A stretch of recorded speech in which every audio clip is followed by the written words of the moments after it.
Good morning all of you. BSc first year में inorganic chemistry की unit first चल रही थी रासायनिक बंधन, और उसमें हम पढ़ रहे थे सह संयोजक बंध, कोवेलेंट बॉन्ड चल रहा था अपना। उसमें अपना टॉपिक चला था हाइब्रिडाइजेशन, संकरण वाला, और संकरण में हम संकरण के प्रकार पढ़ रहे थे। संकरण के प्रकार में जो संकरण का चौथा प्रकार था वो था अपना sp3d संकरण। ठीक है, sp3d संकरण किस प्रकार से होगा ये भी पढ़ा था अगली क्लास में। तो उसमें क्या था कि एक परमाणु का एक s कक्षक, 3 p कक्षक और एक d कक्षक, और इसमें जो एक d कक्षक था, एक s कक्षक, 3 p कक्षक और एक d कक्षक। d में कौन सा आएगा, d अक्ष स्क्वायर y स्क्वायर कक्षक, और p में तीनों ही आ जाएंगे, p अक्ष है, py और pz। तो किसी एक परमाणु का एक s कक्षक, 3 p कक्षक और तीनों d कक्षक आपस में मिलकर ऊर्जा का पुनर्वितरण करके जो संकरण करेंगे उसे बोलेंगे हम sp3d संकरण। और इसमें 5 कक्षक भाग ले रहे हैं, 1 और 3 ये 4 और 1 ये 5। तो यहाँ पे बनेंगे 5 sp3d संकृत कक्षक। ये पांचों sp3d कक्षक हैं वो ट्राइगोनल बाईपिरामिडी यानी त्रिकोणीय द्विपिरामिडी ज्यामिति बनाएंगे, और इसमें बॉन्ड एंगल दो प्रकार के पाए जाएंगे, 90 डिग्री और 120 डिग्री। ठीक है, इस प्रकार से रहेगा अपना sp3d संकरण। अब हमें पढ़ने, ये हमने कल क्लास में पढ़ लिया था, ट्राइगोनल बाईपिरामिडी ज्योमेट्री किस प्रकार से बनती है ये भी पढ़ ली थी। उसके बाद में अपना नेक्स्ट टॉपिक रहेगा इसके अंदर संकरण के एग्जाम्पल, sp3d संकरण के एग्जाम्पल, वो हम स्टार्ट करेंगे आज। तो फर्स्ट एग्जाम्पल रहेगा sp3d का अपना PCl5। फर्स्ट एग्जाम्पल देखें इसका PCl5। देखें इसका PCl5 का नाम रहेगा फॉस्फोरस पेंटा क्लोराइड। फॉस्फोरस का एक क्लोराइड और भी बनता है PCl3, और सेकंड रहेगा इसका पेंटा क्लोराइड। ठीक है, तो इसमें जो संकरण रहेगा वो रहेगा केंद्रीय परमाणु फास्फोरस का। तो फास्फोरस का सबसे पहले इलेक्ट्रॉनिक विन्यास लिखेंगे, इसमें फास्फोरस आता है इसमें 15 नंबर में आवर्त सारणी में। इलेक्ट्रॉनिक विन्यास रहेगा 1s2 2s2 2p6 3s2 3p3। ये रहेगा फास्फोरस का इलेक्ट्रॉनिक कॉन्फ़िगरेशन। और 3D वाला क्या है, इसके अंदर वेकेंट रहेगा। तो यहाँ पे हम बनाएंगे 3s2 में 2 इलेक्ट्रॉन्स हैं और 3p3 में है 3 इलेक्ट्रॉन्स, और 3D वाला क्या है यहाँ पे वेकेंट या खाली है। अब क्या आएगा इसमें कि PCl5 का अणु बनने के लिए फास्फोरस परमाणु के पास में कितने ऐसे कक्षक होने चाहिए जिनमें अनपेयर्ड इलेक्ट्रॉन प्रेजेंट हो। तो हम कहेंगे, तो हम ये देखेंगे कि फास्फोरस के साथ में कितने परमाणु जुड़े हुए हैं जो एक संयोजी हो, केवल एक बॉन्ड बनाते हो। तो क्लोरीन है वो मोनोवैलेंसिक या एक संयोजी रहेगा, अर्थात ये इस फास्फोरस के साथ में केवल सिंगल बॉन्ड बना के जुड़ता है। तो फास्फोरस के पास कितने कक्षक ऐसे होने चाहिए जिसमें अयुग्मित इलेक्ट्रॉन प्रेजेंट हो PCl5 बनाने के लिए। तो हम कहेंगे 5 प्रेजेंट होने चाहिए। जबकि फास्फोरस की जो ग्राउंड स्टेट है उसमें फास्फोरस के पास केवल 3 ऑर्बिटल ही ऐसे हैं जिनमें अनपेयर्ड इलेक्ट्रॉन प्रेजेंट है, जबकि हमें चाहिए कितने, 5। तो क्या करेंगे, फास्फोरस को एनर्जी देंगे, फास्फोरस को एनर्जी देंगे तो ये एक्साइटेड स्टेट में आ जाएगा। एक्साइटेड स्टेट में आ जाएगा तो 3s कक्षक का एक इलेक्ट्रॉन 3d कक्षक में चला जाएगा। इसको हम बोलेंगे कि एक्साइटेड स्टेट कौन सी आ गई, फर्स्ट आ गई। केवल एक ही इलेक्ट्रॉन गया है, यदि इसमें एक इलेक्ट्रॉन और जाता 2p से तब बोलते हैं एक्साइटेड स्टेट है वो सेकंड आ गई। इसमें केवल कौन सी आ रही है, फर्स्ट एक्साइटेड स्टेट ही आ रही है। अब हम बनाएंगे इसमें एक्साइटेड स्टेट में इलेक्ट्रॉनिक विन्यास 1s2 2s2 2p6 3s में 1 रहेगा, एक d में चला गया, यहाँ आएगा 3p3 और 3d में आ जाएगा 1। तो यहाँ से स्टार्ट करेंगे 3s1, 3p में तीनों में एक एक इलेक्ट्रॉन है, और 3d वाले में भी क्या है, एक इलेक्ट्रॉन पर। अब क्या होगा इसमें कि फास्फोरस का ये एक एस कक्षक, तीनों पी कक्षक और एक ये डी कक्षक आपस में मिलेंगे, अतिव्यापन करेंगे, ऊर्जा का पुनर्वितरण करेंगे।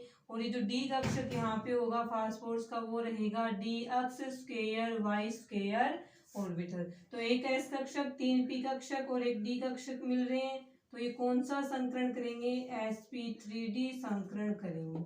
sp3d संकरण करके ये 5 sp3d संकरित कक्षकों का निर्माण कर लेंगे। 5 sp3d संकरित कक्षक बनाएंगे। पांचों की ऊर्जा और आकृति क्या रहेगी, समान रहेगी। तो हम पांचों को इस प्रकार से बना लेंगे। पांचों बन गई है, पांचों एक जैसे हैं, पांचों में ही एक एक अनपेयर्ड इलेक्ट्रॉन है वो यहाँ पे प्रेजेंट हो जाएगा।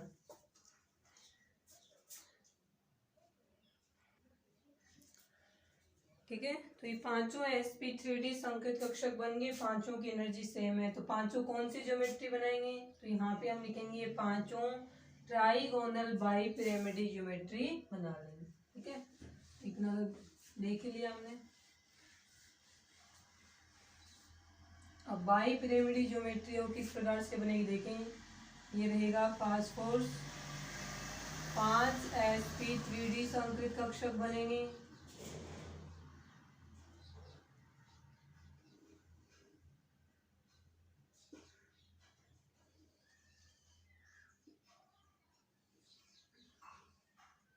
ये बन गया हमें।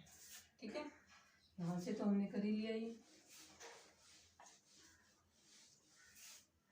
यूनिट। ठीक है, पांचों ही क्या है, sp3d संकेत कक्षक है। फर्स्ट ये रहेगा, सेकेंड sp3d, थर्ड sp3d, ये फोर्थ हो जाएगा और ये हो जाएगा इसमें फिफ्थ sp3d संकृत कक्षक। पांचों में ही क्या है, यहाँ पे एक एक अनपेयर्ड इलेक्ट्रॉन प्रेजेंट है।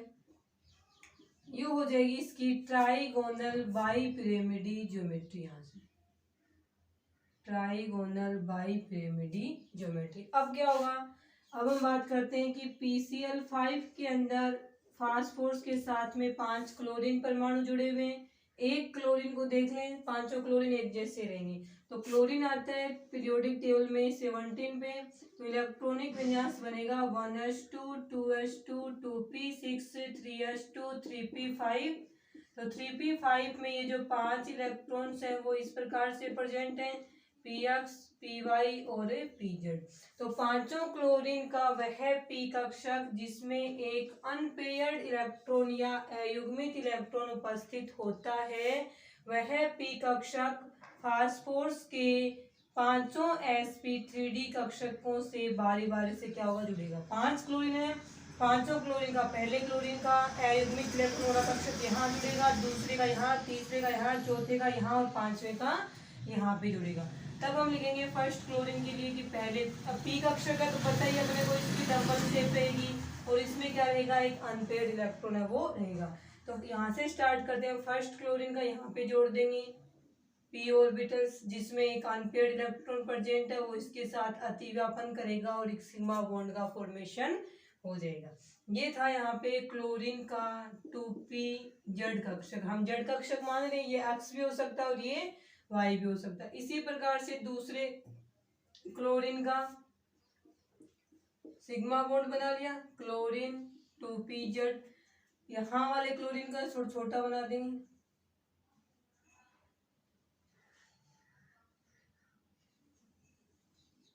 ये आएगा क्लोरीन का 2p जड़ कक्षक। चौथे क्लोरीन वाला यहाँ आ जाएगा, क्लोरीन का 2p जड़ कक्षक, एक अनपेयर्ड इलेक्ट्रॉन था, अतिव्यापन करके सभी जगह अतिव्यापन में क्या बनेगा, सिग्मा बॉन्ड बनेगा। लास्ट जो पांचवा क्लोरीन है वो हम जोड़ देंगे लास्ट में नीचे वाले पे, तो यहाँ जुड़ जाएगा लास्ट वाला, तो ये बनाएगा यहाँ पे इसके साथ में सिग्मा बॉन्ड क्लोरीन का 2p जड़ ऑर्बिटल। तो ये याद रखना कि क्लोरीन का वह ऑर्बिटल्स जिसमें वह p ऑर्बिटल्स जिसमें एक अयुग्मित इलेक्ट्रॉन उपस्थित होता है, वह इन कक्षकों के साथ में क्या करेगा, अतिव्यापन करेगा। किसी भी एक ओवरलैपिंग का नाम देखें, जैसे इस वाले का देखें तो इस साइड से तो फास्फोरस का sp3d कक्षक अतिव्यापन कर रहा है, किसके साथ में कर रहा है, 2pz कक्षक के साथ में। किसका है 2pz कक्षक, क्लोरीन का। तो ये रहेगा यहाँ पे अतिव्यापन का नाम। पांचों ही फास्फोरस के हैं sp3d, और ये पांचों ही किसके हैं, क्लोरीन के हैं 2pz कक्षक, इसलिए सभी जगह ओवरलैपिंग या अतिव्यापन का नाम है वो समान रहेगा। अब यदि हम इसकी ज्योमेट्री बनाएं सीधे तो ये आ जाएगा Cl, ये इस साइड में Cl और एक ये इस साइड में Cl, तीनों ही क्या है, सिग्मा बॉन्ड है। एक ऊपर की साइड में है Cl और एक नीचे की साइड में है Cl। इनको हम जब बनाएंगे आपस में ऐड करें तो ये बन गया, ये तो बन गया इसमें ट्राइगोनल, और इन दोनों को जो ऊपर और नीचे प्रेजेंट है इसको बोलते हैं पिरामिड। संख्या में दो है, एक तो ये है एक नीचे वाला है, दो है, इस कारण से हम इसको बोलेंगे बाई पिरामिड। ये रहेगी ज्योमेट्री ट्राइगोनल बाई पिरामिड। ये ट्राइगोनल वाला बॉन्ड एंगल रहेगा 120 डिग्री का, और ये वाला बॉन्ड रहेगा यहाँ पे 90 डिग्री का। तो इस प्रकार से sp3d संकरण में त्रिकोणीय द्विपिरामिडीय ज्यामिति बनती है, और दो प्रकार के बॉन्ड एंगल 90 डिग्री और 120 डिग्री का फॉर्मेशन हो जाता है।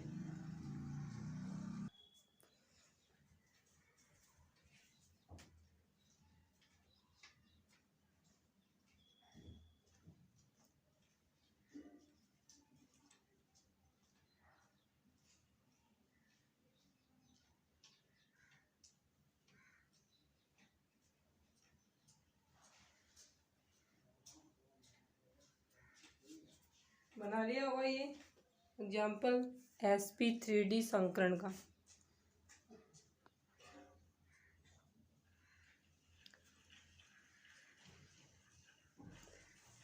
उसके बाद देखिए इसमें संकरण का नेक्स्ट टाइप कौन सा रहेगा, तो संकरण का पांचवा प्रकार रहेगा इसके अंदर sp3d2 हाइब्रिडाइजेशन, sp3d2 हाइब्रिडाइजेशन। ठीक है, sp3d2 संकरण की सबसे पहले तो डेफिनेशन पढ़ेंगे कि sp3d2 संकरण है वो इसमें क्या रहेगा। तो देखिए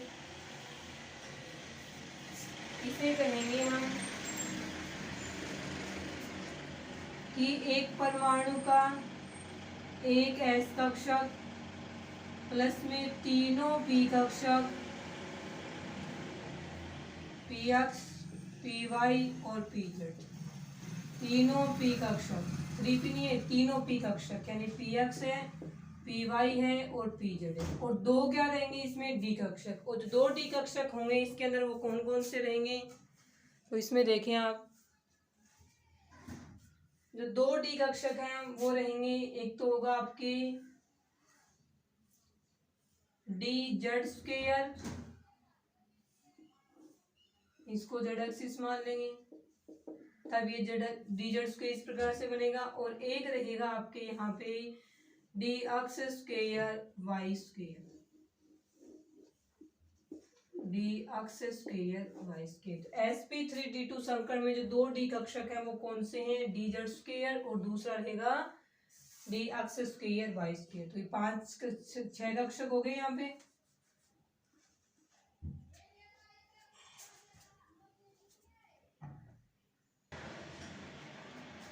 उसके बाद देखें इसके एग्जाम्पल्स में,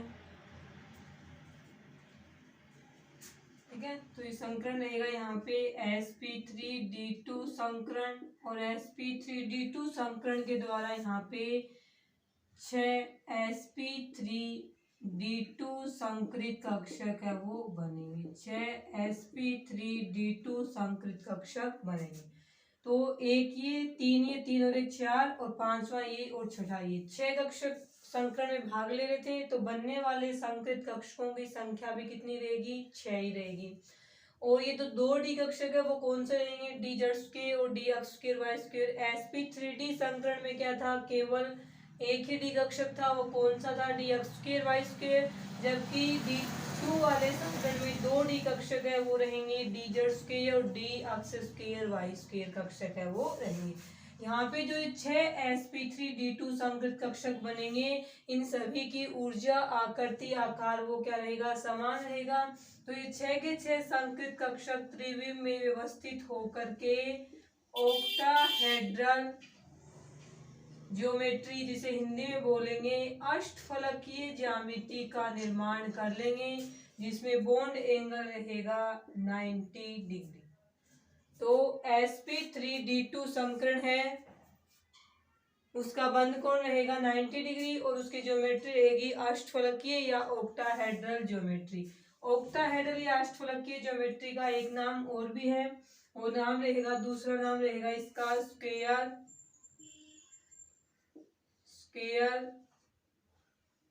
बाई पिरामिड, वर्गाकार द्विपिरामिडी ज्यामिति। ठीक है, ये रहेगा sp3d2 संकरण। अब इसके अंदर जो ज्योमेट्री बनेगी अष्टफलकीय ज्योमेट्री या वर्गाकार द्विपिरामिडी ज्योमेट्री, वो देखें किस प्रकार से बनेगी। 6 कक्षक बने थे ना sp3d2 वाले, 6 कक्षक इस प्रकार से व्यवस्थित होते हैं।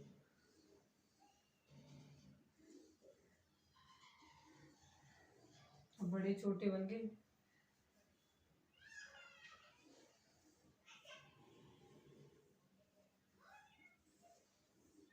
ये बन गए। ठीक है, और 5वां बन जाएगा यहाँ पे और 6ठा बन जाएगा यहाँ पे। ये रहेगी आपकी इस प्रकार से। एक तो इसका नाम क्या है, इसको यहाँ पे ऐड करेंगे हम। एक तो इसका नाम क्या रहेगा, अष्टफलकीय। ठीक है, सेकंड बोलेंगे स्क्वायर बाय पिरामिड। तो ये वाला जो बन रहा है ना, इसको तो बोलेंगे स्क्वायर, और जो ऊपर और नीचे बने हुए हैं इसको बोलेंगे पिरामिड। पिरामिड की संख्या 2 है, एक नीचे है एक ऊपर है, 2 है, तब हम इसको क्या बोलेंगे, बाई पिरामिड। तो ऑक्टाहेड्रल के साथ साथ में इसका नाम क्या रहेगा, स्क्वायर बाई पिरामिडी, वर्गाकार द्विपिरामिडी ज्यामिति, और बॉन्ड एंगल रहेगा इसके अंदर। ठीक है, तो बॉन्ड एंगल कौन सा रहेगा, 90 डिग्री। अब हम पढ़ेंगे sp3d2 संकरण का एग्जाम्पल। तो इसमें देखें sp3d2 संकरण का एग्जाम्पल में लेंगे हम SF6। एग्जाम्पल रहेगा SF6 सल्फर हेक्सा फ्लोराइड। नाम रहेगा इसका सल्फर हेक्सा फ्लोराइड। ठीक है, संकरण हम ज्ञात करेंगे केंद्रीय परमाणु सल्फर का, जिसका एटॉमिक नंबर रहेगा 16, इलेक्ट्रॉनिक कॉन्फ़िगरेशन रहेगा 1s2 2s2 2p6 3s2 3p4। P block का एलिमेंट है सल्फर, 3p4 आ गया। 3d वाला क्या इसके अंदर खाली है। 3s2 में बनाएंगे इस प्रकार से, और 3p में बनाएंगे हम 4 इलेक्ट्रॉन, ये हो गए। और 3d वाला क्या इसमें वेकेंट है, खाली है, बन गया। अब हम क्या करेंगे, अब हम देखेंगे कि सल्फर के साथ में कितने एक संयोजी परमाणु जुड़े हुए हैं।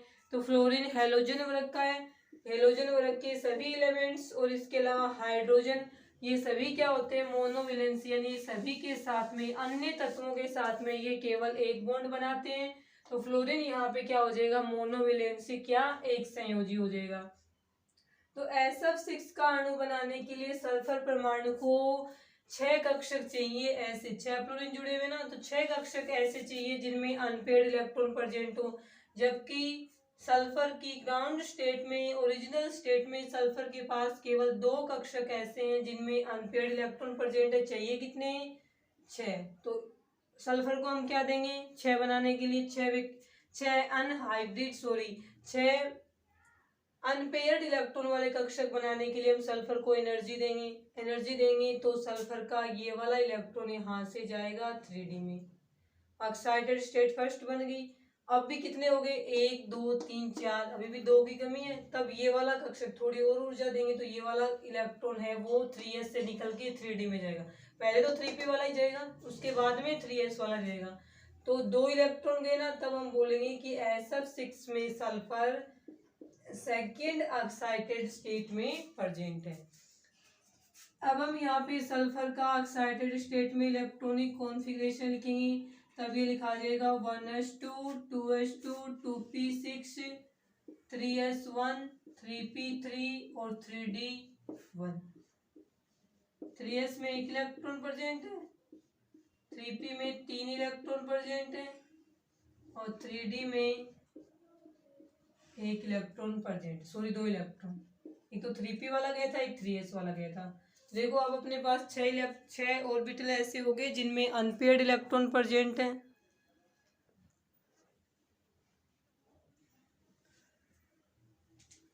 अब नेक्स्ट देखें इसमें क्या करना है। 6 कक्षक हो गए, तो एक S कक्षक, तीनों P कक्षक और दोनों D कक्षक आपस में मिलेंगे, ऊर्जा का पुनर्वितरण करेंगे। दोनों कक्षकों में से एक रहेगा D अक्ष स्क्वायर Y कक्षक और दूसरा रहेगा D जेड स्क्वायर कक्षक। एक D अक्ष स्क्वायर Y स्क्वायर, सेकंड रहेगा D जेड स्क्वायर। 6 कक्षक हो गए, 1 3 और 1 4 और 2 6। तो ये करेंगे sp3d2 संकरण और sp3d2 संकरण के द्वारा ये 6 sp3d2 संकरित कक्षकों का निर्माण करेंगे। 6 sp3d2 संकरित कक्षक बन गए यहाँ पे।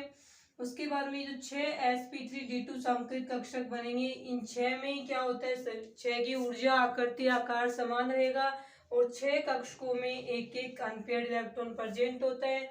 जब अपना संकरण आ गया इसमें sp3d2 संकरण, तो ज्योमेट्री बनेगी अपनी ऑक्टाहेड्रल ज्योमेट्री। ऑक्टाहेड्रल ज्योमेट्री बनेगी तो ये सभी जो sp3d2 कक्षक बन रहे हैं, ये 6 के 6 कक्षक एक दूसरे से 90 डिग्री के बॉन्ड एंगल पर व्यवस्थित होकर अष्टफलकीय ज्यामिति या वर्गाकार द्विपिरामिडी ज्यामिति में व्यवस्थित हो जाते हैं।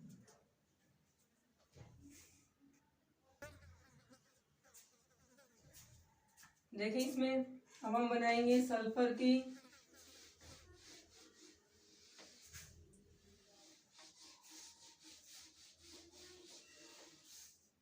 देखो सल्फर था, केंद्रीय परमाणु, 6 sp3d2 संकरित कक्षक का वो हम यहाँ पे बना लेंगे।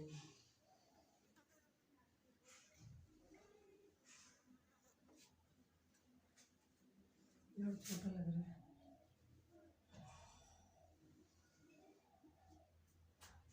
ठीक है। ये हो गया sp3d2 कक्षक, second sp3d2, third sp3d2 और फोर्थ sp3d2 संकरित कक्षक। 4 बन गए, बचे हुए 2 हैं उनको हम यहाँ पे बना लेंगे, ठीक है। ये छोटे वाले क्या है, जैसे इस कक्षक का ये बड़ी पाली, छोटे वाले लोब ना, जैसे संगत कक्षक ऐसे बनता है, एक बड़ी लोब एक छोटी लोब, छोटे वाले को यहाँ पे ऐसे करके दर्शाया हुआ है। बन गया ये 6 कक्षक।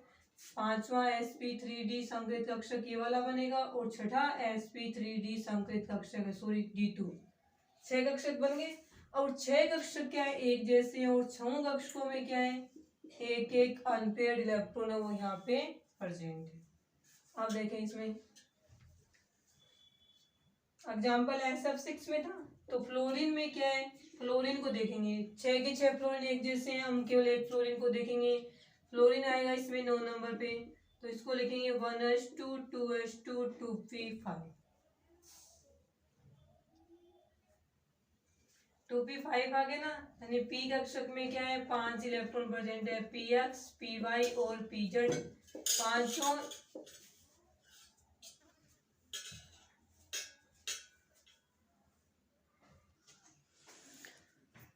ठीक है,